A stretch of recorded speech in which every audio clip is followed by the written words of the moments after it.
So yeah, honored to have him here and hope to learn a lot from him today. As Sadhguru would say, blissful.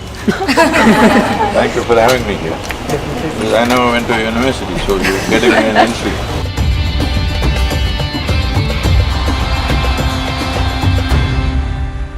Namaskaram everyone. Namaste, please. Good evening, Sadhguru. My name is Ayush Bhatt. I'm a second year MBA student here at IIM Bangalore. First question that I have for you is, so all of us here at IIM Bangalore, we have been good at academics. That's how we made it to this campus. And quite funny enough, we are often reminded as well, we're told and reminded that we are champs. Some of us were champions. Oh, champions. Yeah. And some of us were state level. See, these are things you must say properly because chimps, you say. I'm thinking, what happened? Some evolutionary backstep happened. You're a champion, all right. You've spoken a great deal about the percentage difference in DNA between humans and chimps. Okay, but so some of us were state toppers, somebody else was a national player. But the moment we land on campus, right, the system is designed in a way that only one will be a topper. The rest of us, we won't get that badge or get to stand on that podium.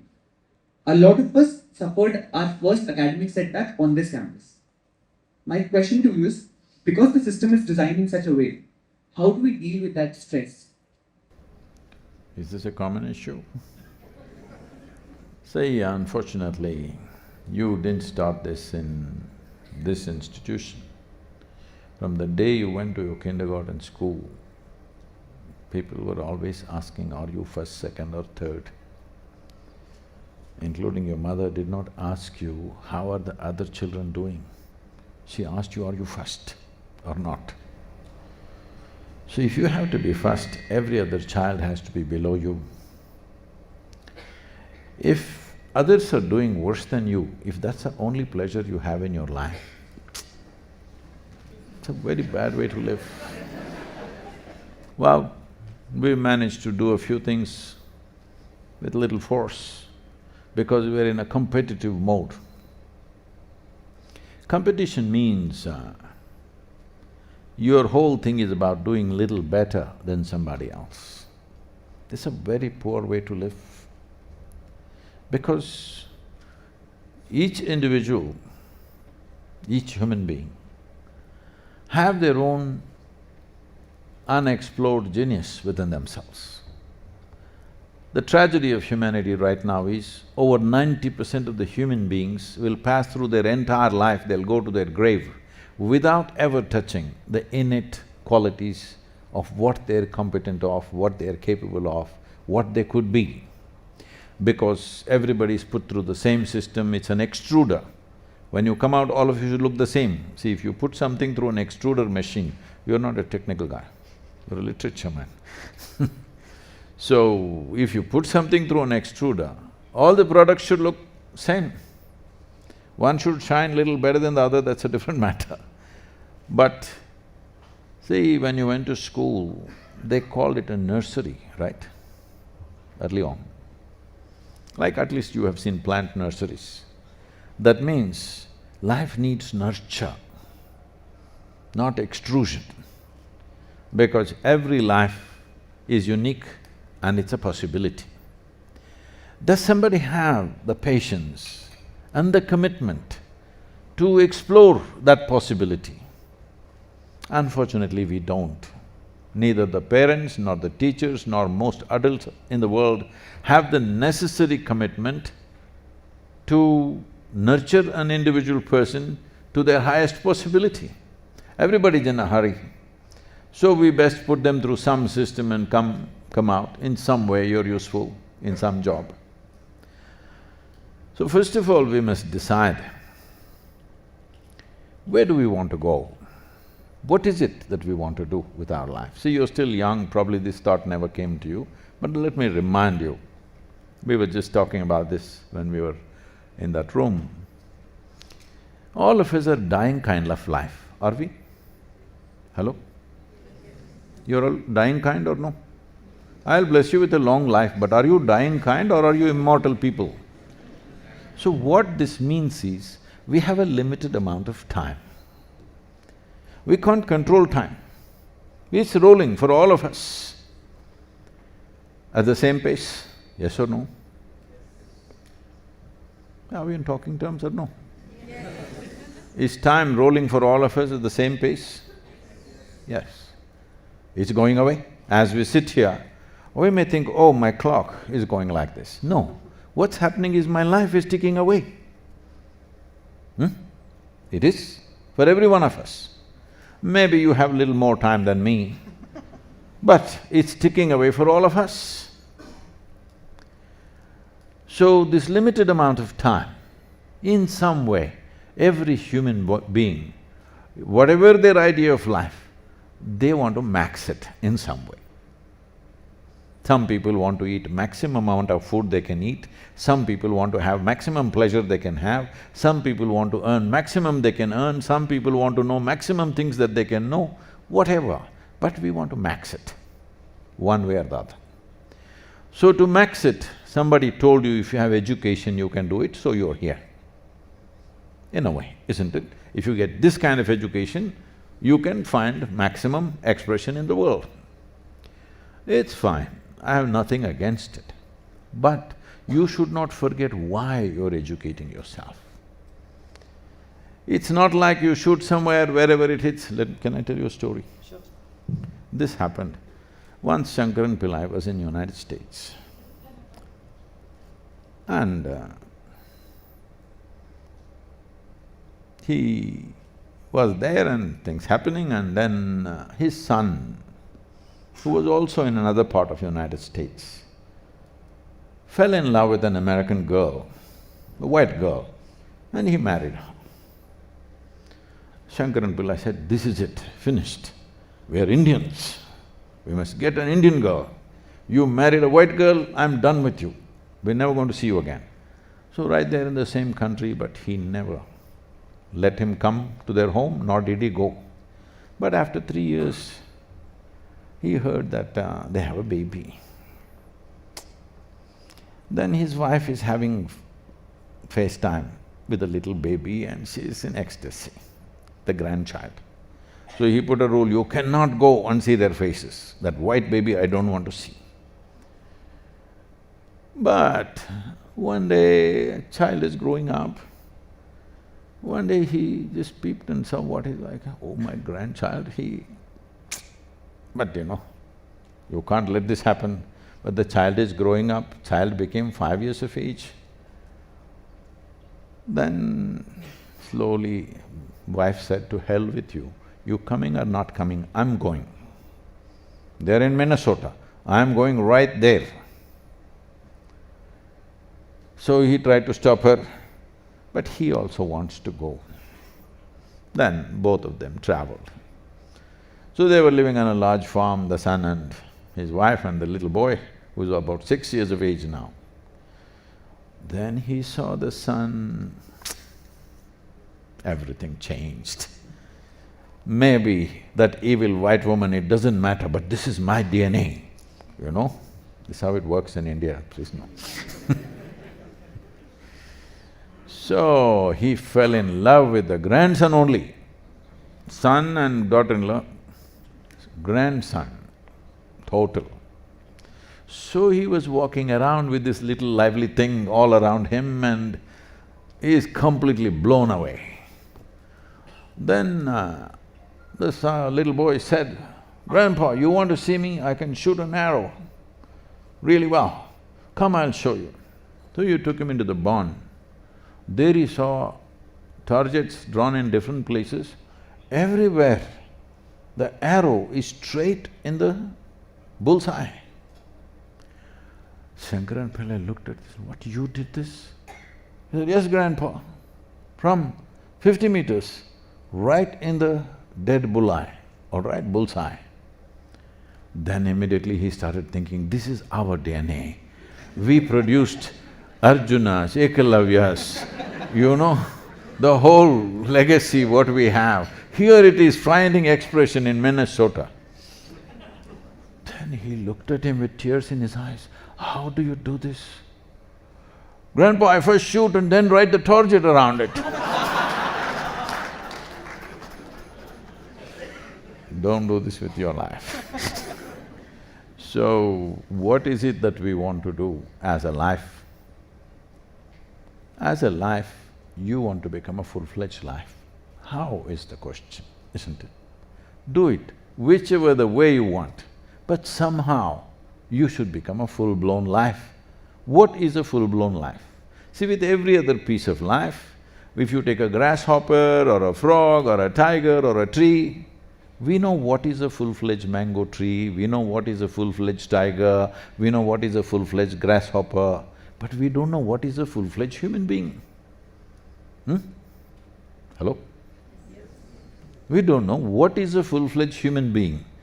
We do so many things and still you don't know whether you're really full-fledged or not, because it looks like there's something more and something more and something more. Even if you're on your deathbed, still it looks like there is something more. Something else could have been done. But this struggle no other creature has. If you're born as a tiger, if you just eat good food, you'll become a good tiger. You're born as a human being, if you just eat well, you're not going to become a good human being. You educate yourself, you meditate, you pray, you go to temple, you mosque, church, and whatever you call all the gods in the universe, still you don't know what the hell is happening with you. Hello?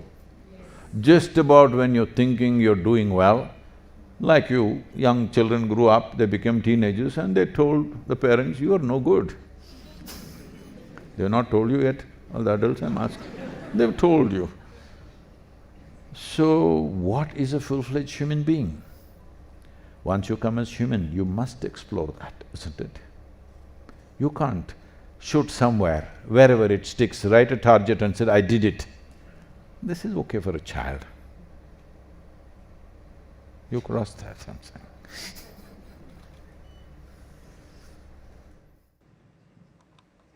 Namaskaram, I'm Vimple Doshi, second year MBA student. So Sadhguru, my question is about, I along with a lot of my batchmates have at some point thought about starting our own ventures, our own entrepreneurial journey. But with the stable jobs that we get with an MBA, the fat paychecks, the entrepreneurial journey always comes with more risks, more uncertainties. So my question is, how do we know that we are mentally ready to take that switch to an unconventional job role? See, it's not that you want to become an entrepreneur or you want to find a job, that's not how you should look at it. Do you want to make a living or do you want to make a life out of you? This is a question. If you want to make a living, just find something safe which will pay you enough. It's done, you get to eat, you have shelter, you have something to drive around, you have something to have fun, done. But there is something within you which troubles you, if you're conscious reasonably, unless weekends if you're getting intoxicated, you won't know.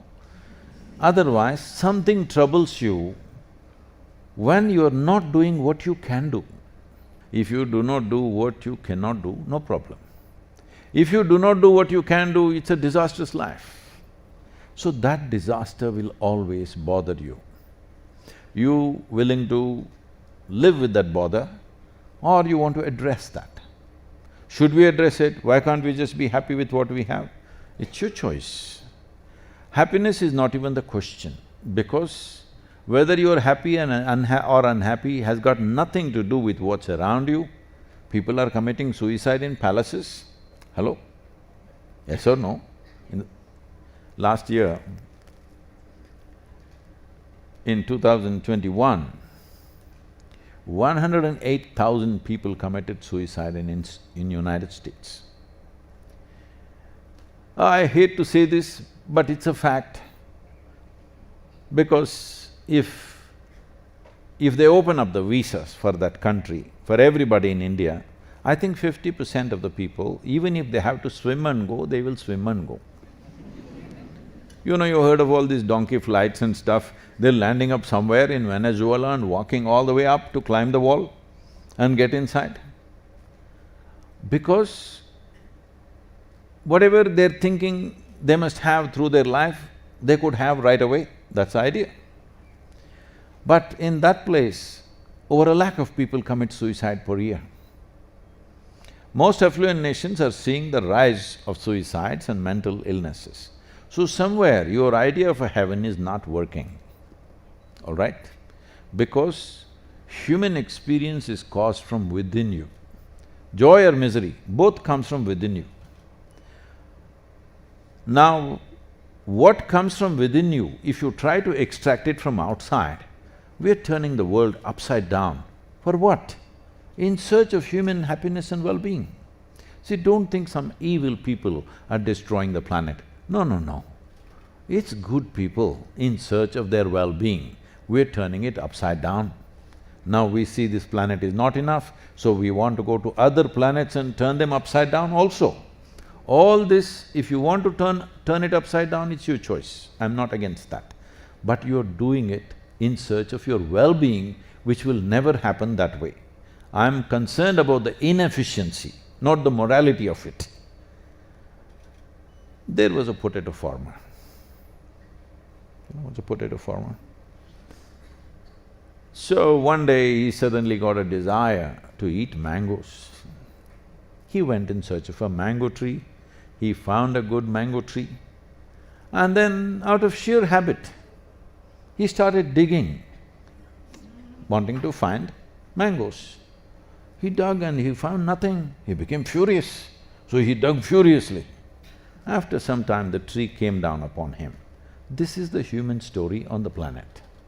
The question is not whether you're going to work here or you're going to start your own business or you're going to do something else. The important thing is there something that you want to contribute? Is there something that you think you can fill the gap? Because the world has so many gaps, right? Hello? Human life and the way human societies are structured, there are so many gaps. Suppose you saw a gap and you see that I can fill this, it's fine. But somebody is already filling it, you won't work for them. Don't make this a kind of a thing, am I an entrepreneur or am I going to work for a company? Address this in terms of, do you want to make a life out of this or are you interested in just making a living? That's a poor way to live.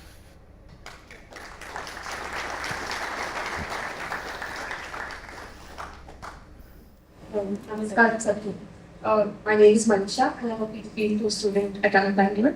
So the question we had was that once we entered the B school, we had a lot of opportunities here in terms of clubs, events as well as job roles. So sometimes it becomes really difficult to make choices. For instance, when we see, like suppose if I have a job offer from a top consulting firm and I see my friends getting into product management, to some extent we all experience the fear of missing out.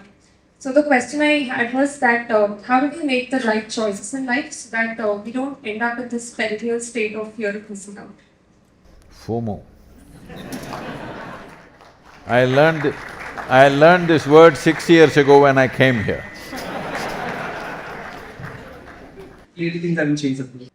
See, no matter what you're doing, you are not all over the cosmos, whatever you may be doing. So obviously you're always missing out something. You're not somewhere else in the cosmos, so you're missing out a supernova. How bad is that? So I'm saying this is a psychological state. So please never misunderstand your psychological drama to be a reality. What's happening in your head, your psychological drama, yes or no? Is it happening anywhere else? No, you're making some drama happen. Maybe it's a mix of combination of thoughts, emotions, opinions, prejudices and multiple things. But essentially it's your drama. Your drama, if you think is existentially true, then you will become a psychological case. You must understand, it's your drama. Whatever is happening in your head right now is your drama. Right now I'll ask you a simple question. Sitting here with your eyes closed, can you think of a tiger? Can you or not? Yes. Can you think of a flower? Yes. Can you think of an ocean, mountain? Anything you want, right? Anything you have seen and recorded, you can replay it in some way. Choice. But if you give up the choice and become compulsive, something is happening, you think it's because of somebody or something. No, no, no. It's your drama. This drama The moment you are not the director, that's called madness. Different people are at different levels of socially accepted madness. Some are accepted. If you're in accepted level of madness, you'll be in this institution. If you cross that, there is another institution close by.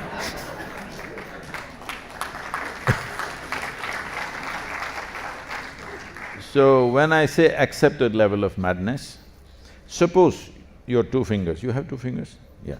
Suppose they start poking your eyeballs, what would she do?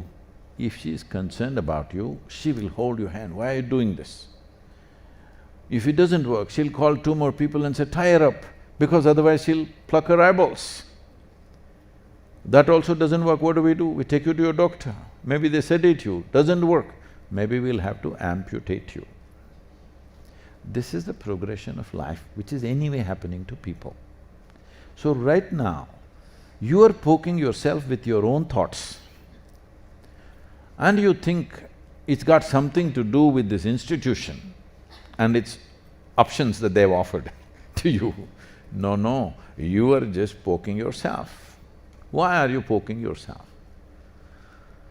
If I ask you a simple question, all of you can say yes, no or silence, but I'm going to bless you, it's up to you. Do you want your intellect to be sharp or blunt? Oh, you ask for something sharp. So if we give something sharp in your hands, let's say I give you a very sharp knife, very sharp knife. Now you must be very conscious how you handle this and you must have a stable hand. Suppose you're a little la la la la la la, intestines will come out. This is happening to people every day. Their own thought is cutting them into pieces. Yes or no? Their own thoughts and emotions are cutting them into pieces, destroying them. Right now, one of the biggest concerns on the planet right now is mental health pandemic. We are working to mitigate this by creating a certain solution. If you're interested, we'll take you into that. This is called as miracle of mind. This mind is the greatest miracle we have on this planet. Do you agree with me? Yes. Human mind is the greatest miracle on this planet, what it can do. See, you look at a spacecraft and think it's fantastic. You look at a supercomputer, you think it's fantastic. You look at your own phone and you think it's fantastic. All these damn things are little drops out of this miracle, isn't it? Yes? Small drops of this one. We don't know what this will come up with tomorrow. But this miracle, for most human beings, is a misery manufacturing machine. They're cutting themselves into pieces, using it against themselves. If your own fingers are plucking your eyeballs out, everybody here understands that you lost it. Yes or no? But if your own thoughts are poking you, unfortunately everybody thinks it's normal, oh she's stressed. You call it stress, you call it anxiety, you call it whatever. There are 72 names, 72 versions of mental ailments. Essentially, your intelligence is turned against you. If you remove half your brains, you will be fine, you will be peaceful.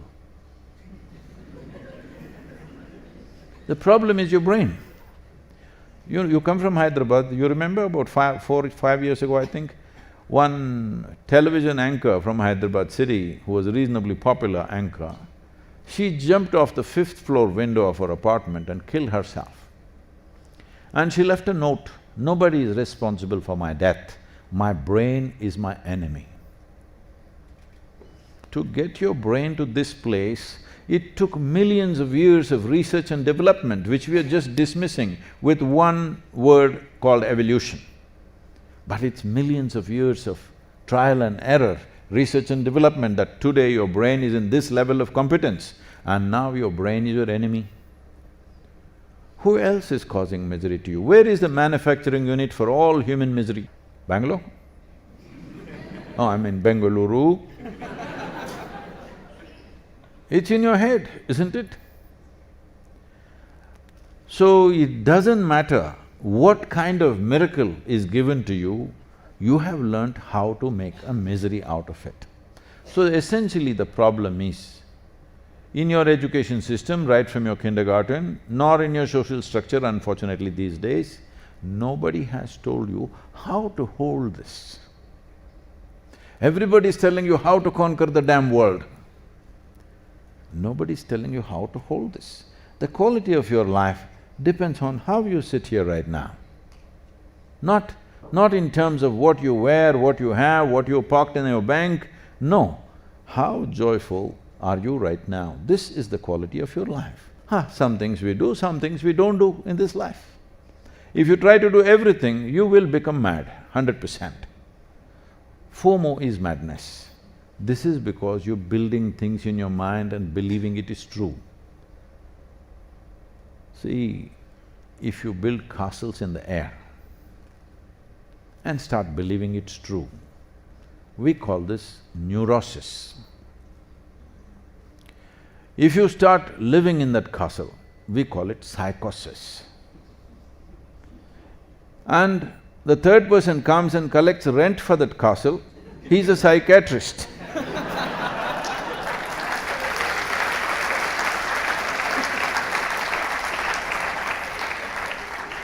Don't do this to yourself. Among the institutions that we have in this country, you're among the best institution. Don't complain about a damn thing. I'm not saying everything is perfect in this place. There's no perfect damn place in the universe. Everywhere, there are pluses and minuses. It's for you to either pick pluses or minuses. If you're thinking there's going to be a perfect place, you're going to die disappointed. There is no perfect place anywhere. We can strive to get it better, but we will never get it perfect because always something better can be done. That's the beauty of life. Always it can be done better than the way it's being done, isn't it? Guru, my next question. So my next question is about leadership. As leaders of tomorrow, we are well aware that we'll be dealing with a lot of stressful situations. Wait Being in the top hierarchy, there'll be a lot of stressful situations, tight deadlines that we'll have to meet. This might give rise to a lot of negative emotions as well, like unresolved anger, jealousy, greed. So as leaders, when people look up to us tomorrow, how do we deal with this negative emotions such that it doesn't hamper ours or also our team's performance? See, in life there are many situations and situations. Have you seen in the same given situation, one person is stressed, another person is breezing through joyfully? Have you not seen any number of times? So no situation is stressful. A situation is simply there. It's for you to stress or not to stress. If your choice is you must stress, all the best. But why are you making such a choice? Is it something that you enjoy? No. Stress essentially means there's some friction happening within you. Friction is efficiency or inefficiency. In any machine, friction is efficiency or inefficiency. You're calling yourself a leader, why are you looking for friction? It's inefficiency. Will we achieve some perfect level of efficiency ever? No. We're always striving to get it better. But this is the nature of human intelligence and human existence. However you do it, there is a better way to do it. Still, isn't that the most beautiful thing? If there was a perfect way to do it, you did it, and after that, what the hell will you do with your life? It doesn't matter how you do it, still there is a better way to do it. This keeps you going. Now, the moment you name a certain situation as stressful situation or another situation as a blissful situation, you will get enslaved to that blissful situation. Out of that, you will breed cultures like, thank God it's Friday. What is happening on Friday, Saturday, Sunday, disgusting stuff is happening. Hello? In the West, completely out of control, here you're trying to go there. This is because if you enjoyed everything that you're doing, how can I enjoy everything that I'm doing? These people are doing this to me. See, you cannot enjoy anything for that matter. If you're joyful, whatever you do is pleasant for yourself and everybody around you. If you're miserable, everything that you do is stressful. Have you noticed this? On a particular day, you're unhappy. Even smallest things that you do are very stressful. You're very happy, you're willing to bend backwards and walk. Yes or no? When you're very joyful, do you see you're so flexible, willing to do anything, running all over the place and doing things? You're a little unhappy, oh, we have to drag you around. So this is a choice that you have, because people have made you misunderstand that happiness is something that you can pick from outside. There is pleasantness of experience and unpleasantness of experience. Let me put it in these two categories. Pleasantness means happiness, joy, blissfulness, ecstasy. Unpleasantness means agony, misery, anger, frustration, whatever. You know the whole variety of things. You know by experience or just by study? He is a literature student, he studied about it, experienced also. Okay. So, let's look at it in a very fundamental way. See, if this body becomes pleasant, we call this health.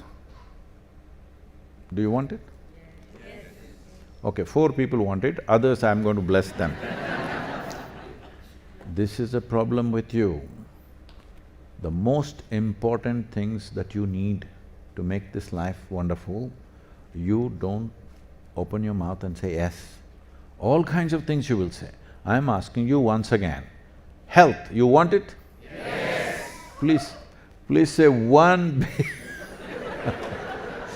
please say one big yes to yourself, not to me, to yourself, because you must understand this, there is substantial medical science today, I won't go into it now, but there is substantial medical science to tell you, your very chemistry and all the micro organisms which are within you, they are listening to you. So I asked, do you want help? They're listening, oh, this guy doesn't want, they heard. Please, this is very important, that you make a clear choice, because whatever the hell you're planning to do, at least you must be healthy, otherwise it's not going to happen. What ill health means is that your body becomes the prime focus of your life. If you're healthy, what it means is, you can forget about the body and do what you want to do in this world. Yes? It's freedom versus bondage. The moment this becomes unhealthy, there'll be only one thing tending to this. It will not allow you to do anything. Health? If this becomes very pleasant, we call it pleasure. Hey, clearly tell me, don't be shy about it. Yes? If this mind becomes pleasant, we call this peace. If it becomes very pleasant, we call it joy. If these emotions become pleasant, we call it love. If it becomes very pleasant, we call it compassion. If your surroundings become pleasant, we call it success. So to create pleasantness of the body, pleasantness of the mind, pleasantness of the emotion and pleasantness of your energy, which is called as blissfulness and ecstasy, all these are 100% your business. Only to create pleasantness in the situation, you need the cooperation of so many people and so many forces. That is subject to various realities. But to keep this body pleasant, mind pleasant, emotion pleasant, energies pleasant, is 100% your business. So if you are blissed out right now, somebody creating funny situations around you, What to do? Every day they're doing these things around me, non-stop. You must understand, this is a volunteer organization. You know what that means? Nobody's qualified for the job that they're doing. They're enthusiastic, but they don't know how the hell to do it. Yes, and at any time, without warning, they can drop it and walk away because somebody said something, not me. Somebody said something to somebody, they got stressed, they walk away. With this, how to run a global movement? So if anybody can get stressed and go crazy, it's me. But that'll not happen because what happens within me, I've kept these privileges to myself. What happens within me, I decide. What has around me, everybody has a role. I try to push it, but they all have a role. Without their cooperation, outside things are not going to happen. So what happens within you, you must take this in your hands. That means there is no such thing as stressful situation and blissful situation. You are stressful or blissful, this is your choice. If you're blissful, every situation, what will you do? To the best of your ability, you handle. Your body and your mind, does it function best when you're blissful or stressful? Yes, be that way, because if you are stressful, even what you can do, you will not do. That means you will become a disaster. Don't do that to yourself, you're still young.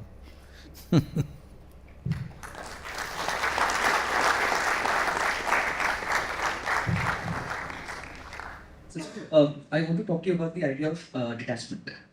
So, What happened? I try to take you away from all the What? stress questions. Who is that girl? What did she do to you?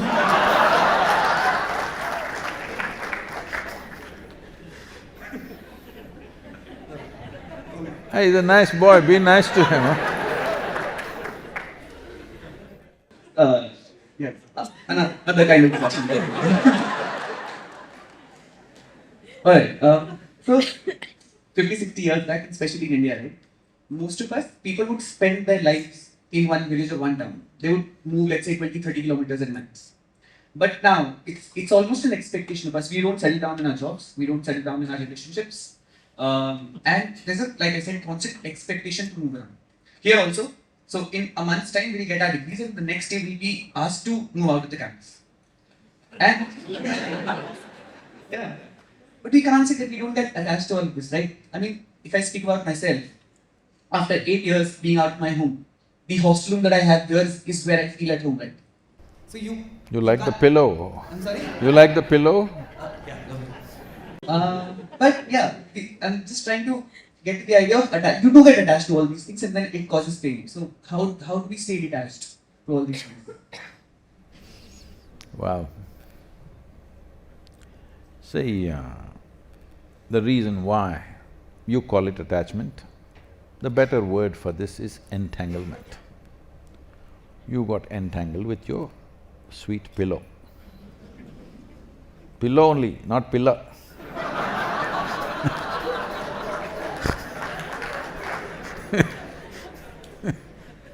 With anything, you sit on this chair for 3 days and after that you can't leave this. So this is happening because your involvement with life is so constipated. It is only with this, this and this.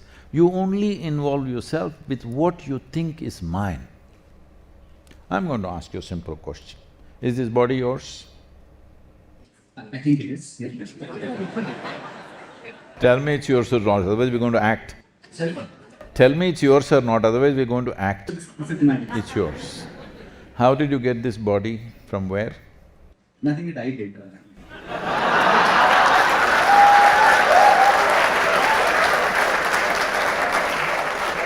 No. You were not born like this, am I right? Yes. So what was this big body became this big how? Food that you ate. The food that you ate, where did it come from? From the planet. You ate from Mars or only here? Only here. So essentially, you're carrying a piece of the planet. It's soil, all right? Either if you realize now, you will do wonderful things with your life, or one day when they bury us, we'll all realize. Then it's of no use to you, but it's good for the world, you make good manure. All human beings, however good or nasty they are, they make good manure. Yes, everybody.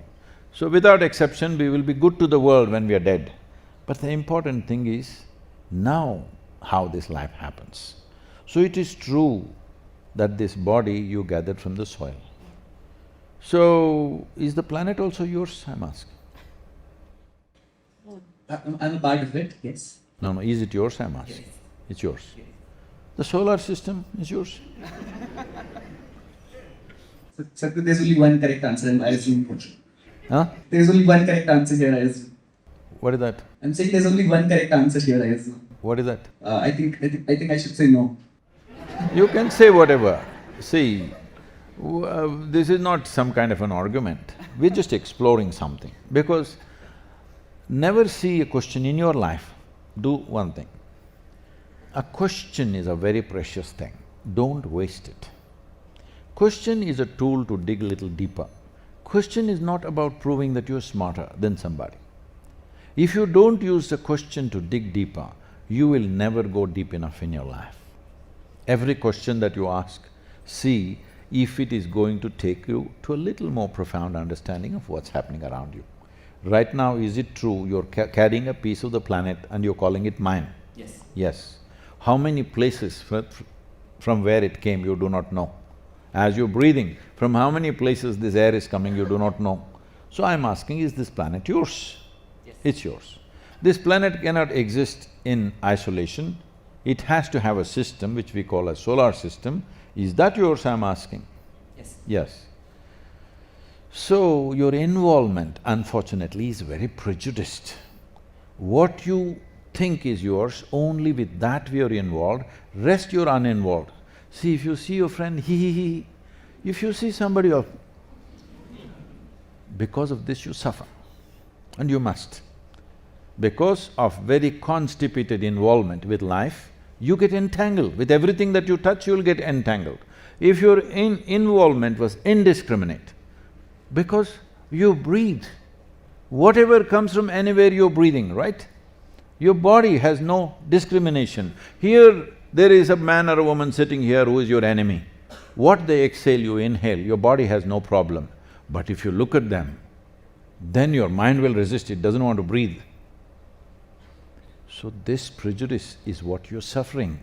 You calling it some spiritual nonsense, that you say, this is attachment, this is detachment. Unfortunately, everybody is accusing Krishna of talking about detachment. Look at his life. He is a man of involvement, yes or no? Hello? Whatever little you know about his story, does it spell involvement or detachment? Please tell me. Involvement, super involvement. So your involvement need not be in terms of, will I get something out of this or not? Your involvement is with everything. But your engagement, you choose. I'm involved with everything, but right now I'm talking to you. My engagement is with you, my involvement is with everything. Does it cost you something? For you to be involved with everything around you, does it cost you something? Engagement will demand time and energy. That we have to spend judiciously because we already went through this, we have a limited amount of time and we have a limited amount of energy. So that has to be conducted judiciously. Engagement is always judicious. Involvement. Why are you not involved with the sun which fires your life? You're a solar-powered life, you know that. Everything here is, but why is it not yours? It is yours and you belong to it also, both ways. So, human involvement, if you restrain, you will get entangled. Don't give spiritual nonsense to it, you're just entangled. But life situations will try to release you in so many ways. Can I tell you one more story? Sure, please. This happened. Shankaran Pillai was living in United States. He was married to a white American woman himself this time. And then one day, both of them were golfers They went out golfing and they came home, wife had a little bad golf day. She came home and she was little like that, emotional. She came home, they sat together, had dinner. Then she said, suppose I die one day, will you marry someone else? Shankaran Pillai knows trouble is coming, but you don't know from which way it's coming, you know. You know it's coming, but you don't know from where, how it's going to come. So he said, yes, suppose I'm alone, what am I supposed to do? Yes, I will get married, what else to do?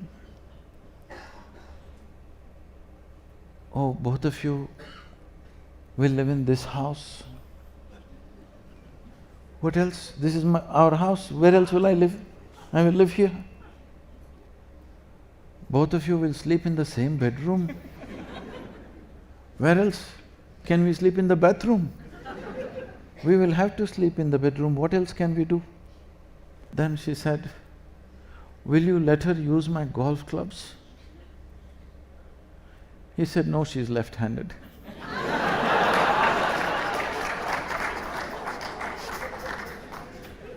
Life will detach you many times. If you're getting too attached, it will release you, don't worry. But don't wait for life to teach you a lesson, because life will teach you lessons in many hard ways. It's best. Being a human being, you're conscious, you don't have to go through what everybody goes through. Sitting here, all the lessons that people did not learn in last 10 generations, you can learn right now, sitting here in 10 minutes. Yes or no, if you're willing. If you keep yourself conscious and alert to what's happening within you, in 10 minutes or an hour's time, you can figure out all the things that your parents and your ancestors struggled with. You can come to a place where you don't struggle with those things anymore. Possible or no? Please do it.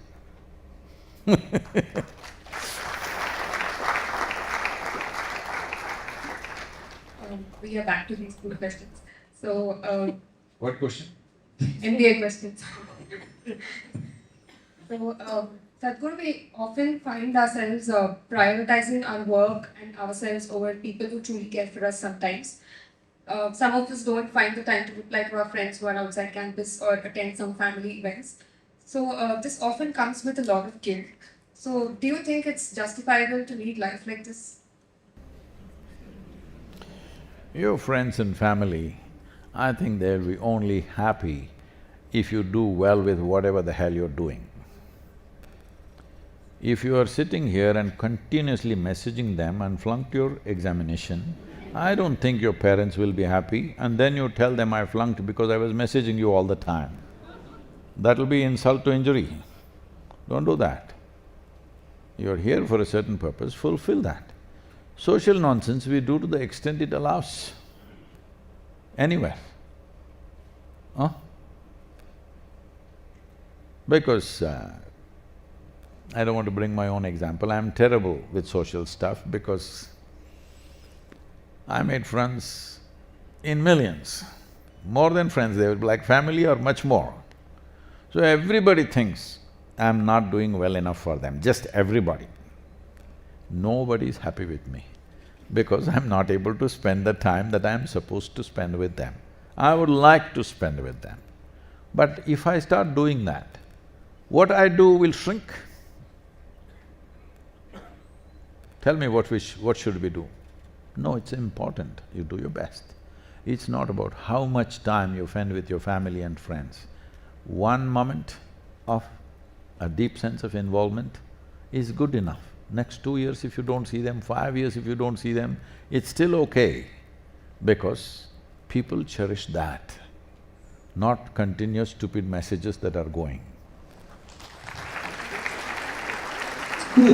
Another thing that students will relate with, all of us were chasing one exam after the other. We have been chasing one exam after the other throughout our lives.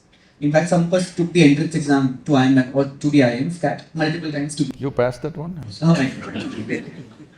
But even on campus, right, while living on campus, I've seen people take the CFA, somebody's taking the FRN, somebody's chasing case competitions. So we've all, like I said, we've all been chasing one exam after the other. but in a month's time, half of the campus will move out and we'll be grown-ups suddenly. And Oh, you are admitting that also. we'll be expect. So the question is, how do we find a purpose in this no exam paradigm that we'll be in once we move out of the campus? Oh, you're gonna miss it, that's what you… I've learned. So what you have been struggling with, you're going to miss it.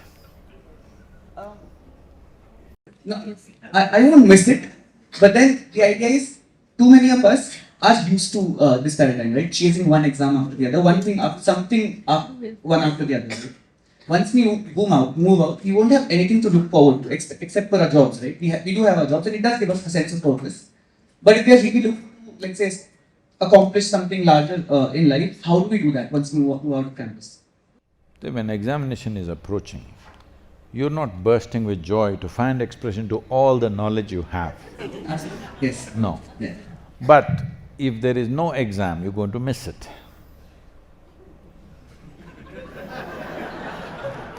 Like I said, the structure that we've been so used to. I got the drift.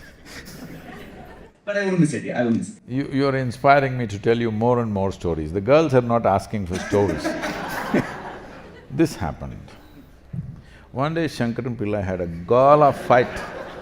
gala fight with his wife. See, these things may happen. He had a gala fight with his wife and late in the evening, he not able to bear the fight because the debate at home normally he loses and he can't come to terms with it, so he walked away. Enough of this, walked away. Whole night he loitered all around, early morning 5:30, some breakfast place opened. He went there. The server came and, "Namaskaram, sir, what do you want?" He's in full spirit. But Shankaran Pillai is like this. He said, "I want cold and hard idlis. I want sambar with excess salt, and I want a coffee which is weak and cold." Said, "Why, sir? Why?" "Flour like soft idlis, wonderful sambar, hot and strong coffee I can serve you." Said, "You idiot, you think I've come here because I'm hungry? I'm missing home."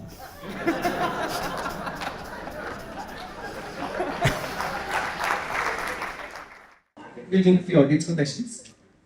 Namaste Sadhguru, I'm blessed to see you on my 21st birthday, that's Oh, today. okay. Oh.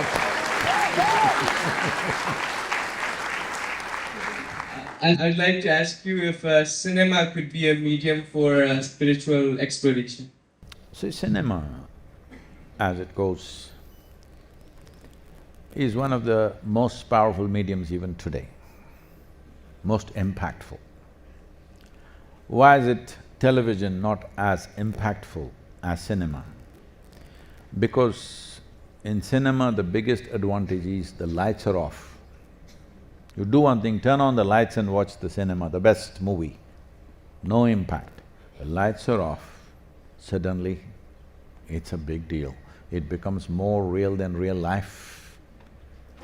People who are in the cinema, those who have never seen them in their life, they love them. They're living entities in their homes, all right? Because lights were off and everything, boom, big. So this all it takes in your life also. If lights are off for other things and you pay attention to something, suddenly that will explode. But most people don't have that kind of attention in their life.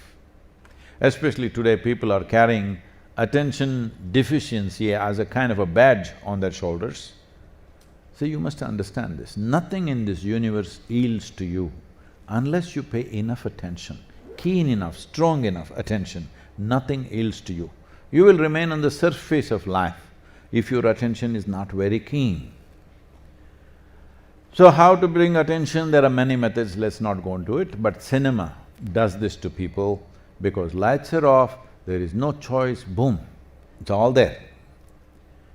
So the impact of cinema is very big. Should it be used? Anything that you think is important, anything that you think is important, whether it's health, well-being, environment, spiritual process, whatever you think is in… or even politics, you think it's important for the well-being of human beings, you must make a cinema on that, because cinema has such tremendous impact on people.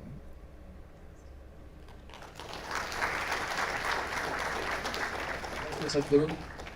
So sometimes it happens that although we are blissful from the inside, when we start thinking about our long-term plans, those plans gradually they change into overthinking, and then the situation turns stressful. That leads to procrastination. So how do we know where to draw the boundary that, okay, now this is going into the overthinking territory and I should draw a line? See, I'm seeing these days a lot of young people are using this term, Sadhguru, how to stop overthinking? There is no such thing as overthinking. I think human beings are not thinking enough. What is overthinking? Human brain is made in such a way you can sit here and think about 100 things at the same time. But right now people are teaching you think one thing at a time. Oh, you should have been an earthworm. It's very… don't laugh, it's very eco-friendly. Or maybe you could have been a frog, you could at least think of two things at a time. With this brain, if you think one thing at a time, you're wasting the possibility of being human. Because there is so much friction in your head, now you think one thing itself is freaking me, if I think 10 things, what'll happen? No, you must geometrically bring some congruence into this. When I say geometry, you must understand all physical creation has a certain geometry. You understand what I'm saying? Many of you are engineers, right? Hello? So, every physical form has a geometry. Without geometry, there's no physical existence. How congruent it is, how friction-free it is, determines how a particular formation of objects function.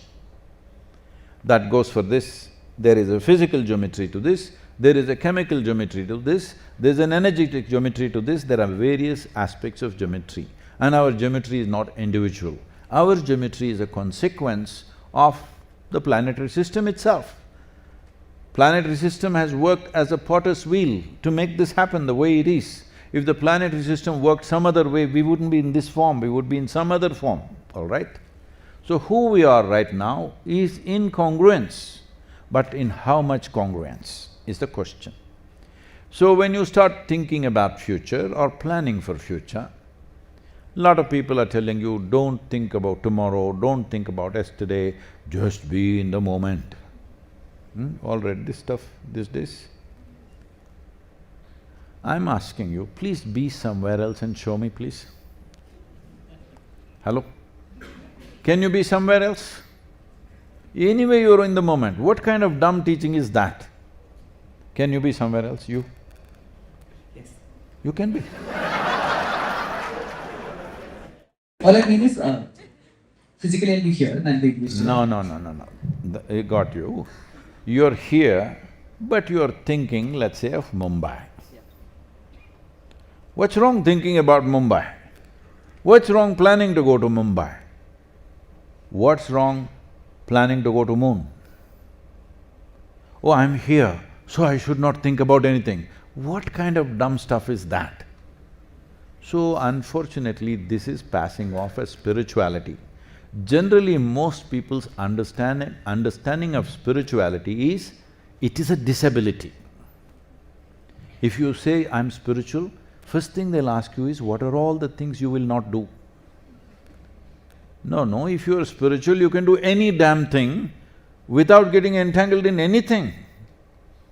Full 360-degree life. I can do only this, that's not spiritual, that's a constipated life. If you are spiritual, you should be different. Anyway, coming to this process, it is very simple. See, you are who you are right now as a person. You have a certain amount of memory. You have memory. You as a person, you are this person only because of certain kind of memory. What is the difference between this person and this person? Oh, this is one kind of memory, this is another kind of memory.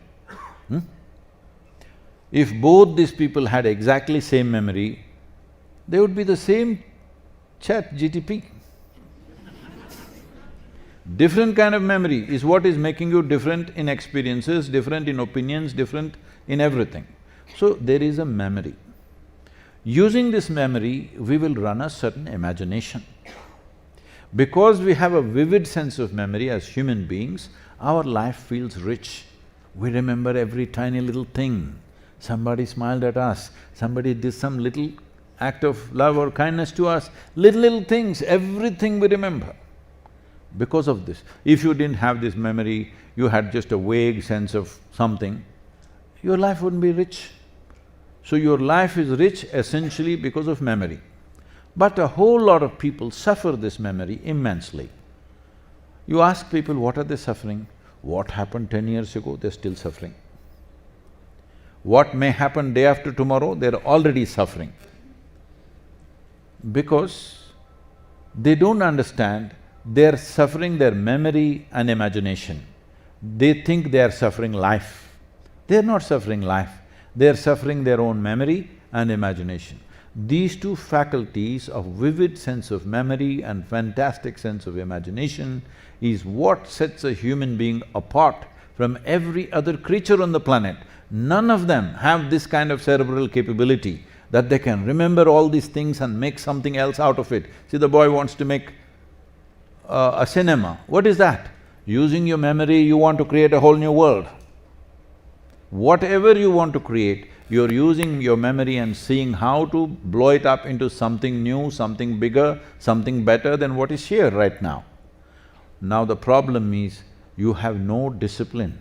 Your education systems have not made a distinction between what is memory and what is intelligence, unfortunately. So if you're sitting here, your memory spills over into this moment. If I look at you, my memory says, oh, he's okay, he's not okay, he's this, he's that, all this from previous memory. I'm not able to look at this human being just the way they are because my memory intervenes in everything. Once my memory intervenes, I can't control my imagination, what nonsense this person may do. But if you look at something, you must be able to look at it just for what it is, isn't it? Otherwise, you will miss life, you will just be recycling past. If you don't have this discipline, where is memory, where is imagination, where is the awareness of experience right now? If this distinction is not there, you will not live a life, you will just be a psychological case, but you think you're living a life. Your thought and emotion is not your life. This life is bigger than your thought. This phenomena of life is bigger than your thought, bigger than your emotion, bigger than your ideas, bigger than your silly imaginations, whatever you have. You throbbing here as life is bigger than all that. Is that so? Is that so? In fact, that is the only thing you have in your life. Rest is all imagination. Have you ever been to a funeral? Somebody else's, not yours, no? Somebody else's funeral, you've been? You know that man is in perfect posture. You go and tell him, you know, you hit a lottery, 100 crores. The guy's not interested. You tell him, this woman, most beautiful woman on the planet that you wanted, she's right here for you. Not interested. They found a lump of gold in your house, not interested. Tell him whatever for which he was hopping around all these days, not interested. What happened to this guy? Only thing that he lost his life, and suddenly everything else is nothing. Why? Because all the time this is the only damn thing you have, you're alive. Rest is all your imagination. You're misunderstanding your imagination and memory as life process. No, it can add substance to your life, it cannot be life. Life is happening now, you're throbbing alive. If you don't throb alive, your memory and imagination can be stored today in your computer or somewhere else, or you can create your own avatar, but still you will not experience it. So the distinction between memory, awareness of life and imagination is not there because education systems are such a scramble. They were all essentially made to fit you into an economic engine which is running this whole world. You're just another cog.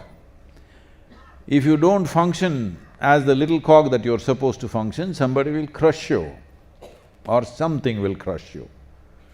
So this is important, that today we're reaching a place in the world where in another 15 years, maybe 20 years' time, there may be universal income. That is, nobody has to work for their bread. Don't think this is a small thing. For 10, 15, 25, 40, 50,000 years ago or 100,000 years, human beings have toiled for bread. Yes or no? Toil means you don't understand in today's life. You just do rupee and they give you, Swiggy Piggy delivers you in your room. Not that. If you lived in the wild, you have to toil daily for your food. If you have to do agriculture, grow your own food, you have to toil for food endlessly, ceaselessly, every day. To get a bucket full of water, you have to walk miles. This is how life has been. So for this entire history of humanity, human beings largely have spent their time trying to get their bread together. But we are coming to a time in your generation, we are coming to a time where bread will be free universally, almost for everybody on the planet. We are coming close, at least in most nations. Unfortunately, a few nations have slipped out of that possibility. But most nations will have universal income. That means you don't have to work for your bread. But once you don't have to work for your bread, in my understanding of how people's mindset is right now, about 40% will sink into chemical usage, alcohol, various other things because they can't handle it. If there is no survival instinct active, how to be? They don't know. Like if you don't have an examination which is survival, you don't know how to be. This is important. This is a time where everybody has to learn how to be, because what you do with your intellect, a machine can do better than you. See, there was a time man thought his muscle is everything. Machines came. What 1,000 men can do, one machine is doing. Suddenly man's muscle is not important. All the ladies, I want you to understand, today you're able to do what men are generally doing in the world and the same level of capacity simply because of machines and technology, not because of some liberation that you did. If man's muscle was important force on the planet, still it would be the same thing, isn't it? So there was a time, if you had really big muscles, we would make you the king of Bengaluru. Today we may hire you as a security guy, at the most.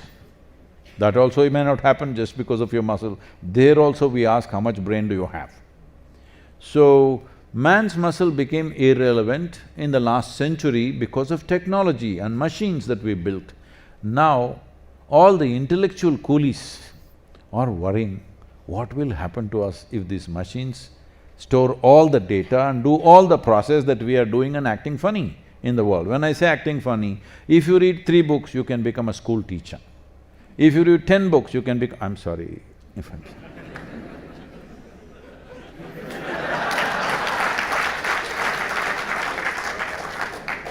I don't mean an insult. If you read 10 books, you can become a professor in a university. If you read just 1 book, you can claim you're the agent of God. This is the world you're living in. This has to change. Because the phone that you carry has more memory than all the people put together here. So, machines, once they start doing collection of data, process and expression, which they will do far more efficiently on a larger scale than you, then what to do with myself? No need to earn my living, no need to collect data. What to do? You must know, now you must prepare, otherwise you'll be obsolete in no time. It's very important. So you must first learn how to be. This is one thing the machine cannot do, how to be. See, you must understand your basic qualification is this. Your basic qualification is not MBA. First thing is, we call you HB, human being. We didn't call any other creature on this planet as a being. We didn't call a tiger being, an elephant being, an ant being. Only you, we called you a being because you are supposed to know how to be. That means you are not an instinctive, compulsive reaction to world around you. Whatever is happening around you, you can choose how to be. If you do not exercise this, then your memory is a problem, your imagination is a problem, this is a problem, that is a problem, everything is a problem. Tell me what is not a problem in the world. See, if you don't get admission into kindergarten, I couldn't go to school and you will suffer. You put you to school, see how much suffering. No job, you'll suffer. Get your job, so much suffering, people are getting blood pressure and killing themselves in the jobs. Poor people suffer poverty. You make them rich, they suffer taxes, they're breaking their heads about the taxes. Not married, they suffer that. Get them married. I didn't say anything. I did not say anything, okay? So, tell me one damn thing that human beings are not suffering. So the suffering is not in life, it's up to you, how you use your intelligence, whether you know how to be or you don't know how to be. If you know how to be, would you be blissful or miserable? Choose. Blissful, of course. If you're blissful, whatever the situation, what is the problem? We will do what we can do. What we cannot do, we won't do. Hello? What we can do, we'll definitely do. What we cannot do, we won't do. But human potential can be explored only when these two situations happen. You know how to be and there's no concern about bread. That time is coming. Please get ready and create something wonderful on this planet.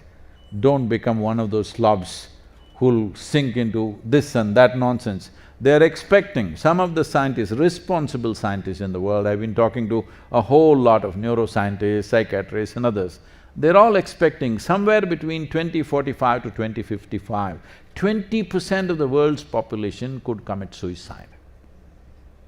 It'll become that hard to live for a variety of reasons, let me not go into all that. One aspect is nutritional aspect, another aspect is this, that your survival instinct is not on, you have no examination to take, nobody to fight with, don't have to go somewhere to get your bread. Bread comes home. Now you don't know what to do and you don't know how to be. If you do not know how to be, this wonderful time that's coming, which no human generation has ever enjoyed, that we don't have to work for our bread, that situation will go waste. They're expecting 40% of the people will go into alcohol and drugs, 20% could commit suicide, another 10–15% will be insane in so many ways, 10–15% may start doing something fantastic because their genius will flower, because they don't have to earn their bread, they can use their intelligence from an early age into creating something. I want to make sure we increase that percentage at least to 50% of the human beings will be doing something fantastic.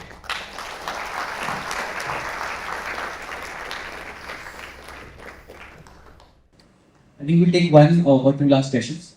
Can you give the mic here, right inside? Right now in India, they're making an experiment, I think it's a CBSE or Navodaya schools, open book examination. You heard about that? Oh, I would have loved it, but you won't like it because there'll be no struggle. Namaste Sadhguru. My question is quite simple. Do you believe in the concept of fate or destiny? Why should I believe in your concept? Not my concept, generally. Should we believe in the concept of fate or destiny? See, destiny essentially means, people are imagining there is a fixed destination that you may get to no matter what, yes? There's a fixed destination. Anyway, you're going to get there, no matter what. Try this, no? Today you do one thing. What do you drive? A car, a motorcycle, what? Car. You want to go home. Close your eyes, anyway your home is your destination. I will get you an astrologer who will tell you, you will live to be 80 or 85, whatever. Definitely you will live very well with your wife and children and whatever else you have in your life. Everything will be fantastic, I'll get all the predictions. Just drive your car with eyes closed. Let's see how far you get. I think we know where to pick you up. And on the way, many other unfortunate people also. So only because you open your eyes and drive carefully, you may get home. There's no guarantee. Hello? Just because I'm a good driver, there is no guarantee I'm going to definitely get home. I may get home, I want to make sure I get home, that's a different matter, but there is no guarantee. Anybody has come here with a guarantee card? There's no such thing. So, destiny and fate, these are all engagements for vain minds who don't want to strive to create anything. They think somebody has fixed it and it's going to happen. This will destroy all human potential. All this, unfortunately, you're blaming it on usually that Parthasarathi. See, please understand, the man is holding reins of the chariot in his hands. A man who believes this chariot will anyway go wherever it has to go, will he hold it and manage it? That means he's holding the steering wheel. Yes or no? And he doesn't trust the other fools will drive well. That's why he himself is standing and he wants to drive it. You think he's telling you it's your destiny? The entire thing is just this. This fool believes he's going to win the war. He's telling him there is no such thing. Anybody can win the war. Anybody can get killed. In the first moment you're on the battlefield, you could get killed. You may be a great hero. One moment if you're not alert, you will be dead. He's saying, you do what you have to do to the best ability that you can. What will happen will happen. This is the nature of life. But because you do not know how to handle tomorrow, because you don't have a plan, nor do you have the commitment to fulfill that plan, you want a divine plan for yourself. God's plan, essentially. Destiny, fate means God's plan. What the hell makes you think, if there is a God sitting up there, where do you think he is? Up or down? Huh? Inside. Then you must do the planning and you must do the execution.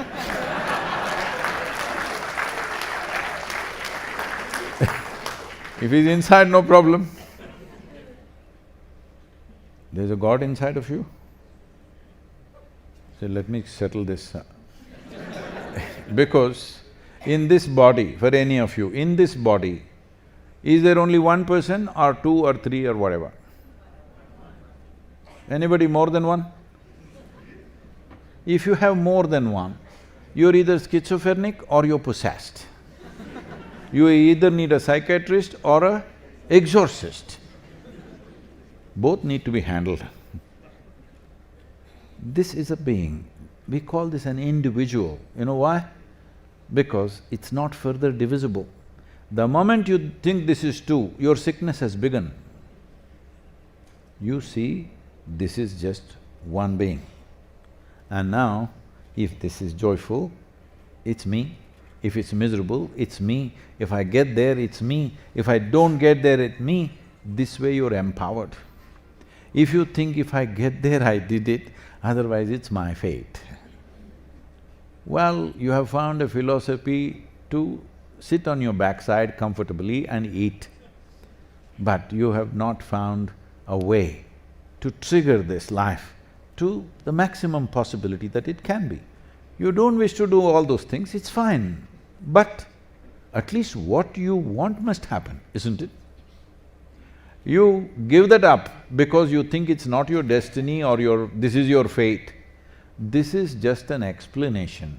See, people who fail in their life, they always have explanations. People who are successful, they have no explanation because they know it's endless striving, endless striving. There's simply no other way. So, this process of what is destiny and what you do, what you do not do… Can I tell you a little story? Can I tell a school story? It's okay. An Indian family in United States, they had a little boy who was like 8-year-old boy, but you know, Indian families, education. Because 2, 3 or 5, 10 generations of people have suffered poverty, at least this generation is a little cooling off, but otherwise our parents' generation, like always, education, education. If you don't educate, what will happen? That thing. Wherever they go, the same thing. So the child is studying, he's doing very well, but in mathematics he's only getting 95. The mother and father are so worried, what is happening to the other 5 marks? So they want to put him in another school where mathematics is supposed to be best. So he was in a public school, from there they moved him into a Catholic-run school. So he went there. Within 3 months, the boy started getting 100 out of 100, 100 out of 100. Then they asked one day, "Who is your math teacher? We want to meet this teacher. They've done miracles for you." He said, "No, it's not math teacher." Then what is it?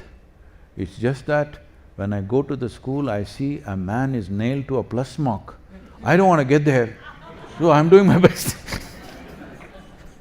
You got it? So sometimes you have to be nailed to move. Don't do that.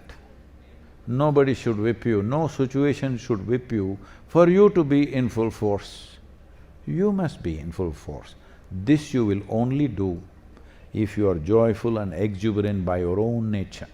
Only when you're joyful, you're willing to go on full on, isn't it? Little frustration, little depression, little something, then you think, maybe this is my fate. No, that's not your fate. You're finding an explanation for your lethargy. You're finding an explanation for your failure. Never find an explanation for your failure, you just say, okay, I failed. Maybe, I don't want to succeed. You just say, I don't want to succeed. Within 3 days, everything within you craves for success. If you say, I did not succeed because stars are not in place, goddamn stars don't even know you exist. And many of those stars that you see don't exist, they died long time ago, but they're determining your future. Not a good way to do things.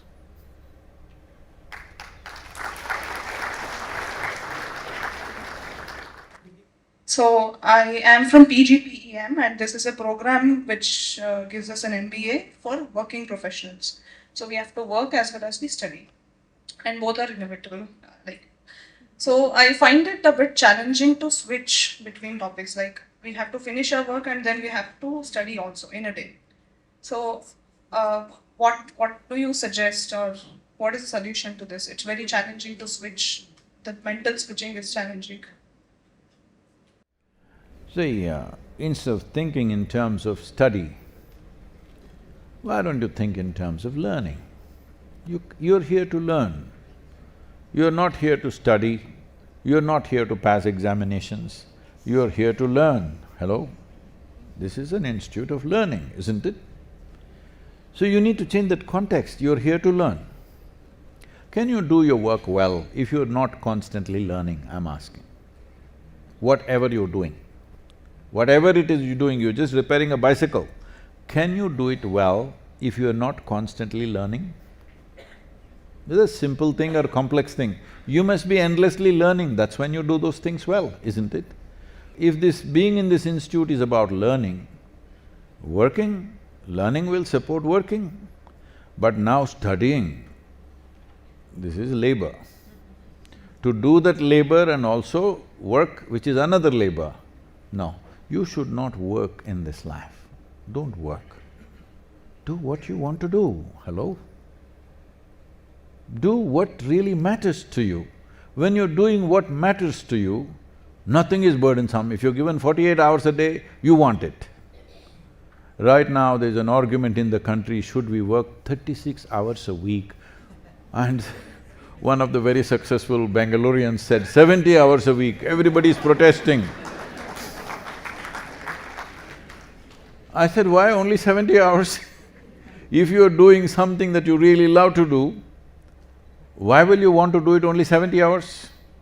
If you are TGIF, then you're constantly thinking how to do less. See, this is the unfortunate reality of the marketplace which has entered every aspect of our life. If you go out to buy vegetables today, if you buy 100 rupees worth of whatever, let's say a pumpkin, for 80 rupees and come, people say you're smart. You paid less, you gave less and took more. This is being smart, isn't it? But if you go somewhere and give more and get less, people think you're stupid, correct?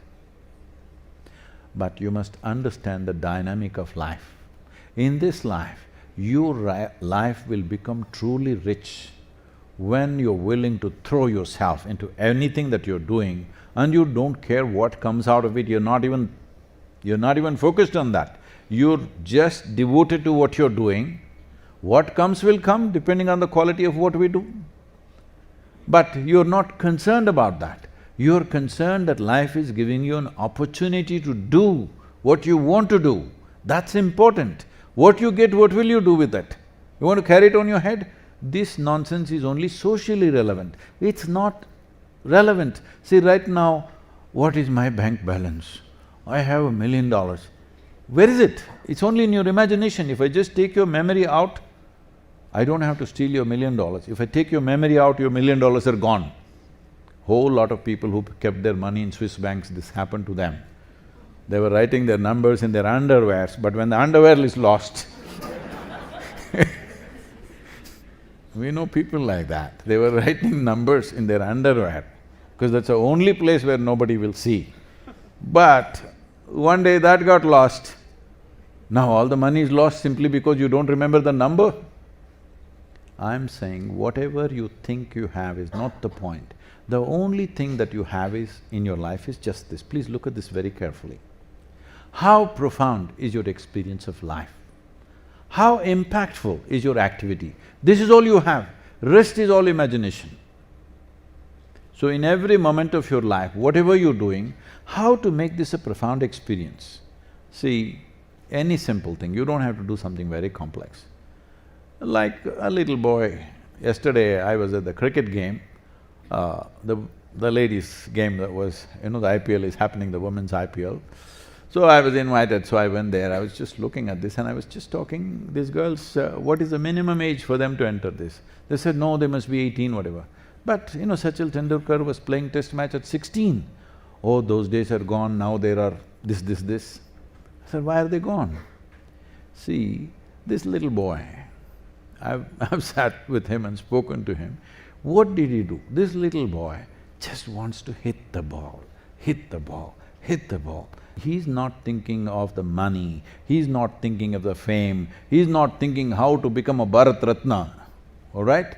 He's just hitting the ball, absolute devotion to hitting the ball.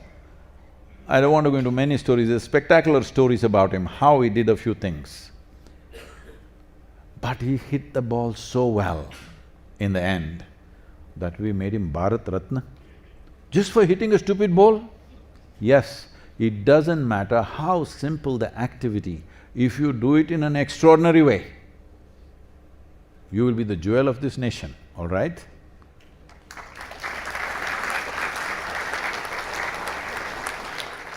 So, as we come towards the end of today's interaction, I extend a heartfelt gratitude to Sadhguru for being with us here today. Your words and thoughts have resonated with us, and we are just grateful for this wonderful interaction. Thank you.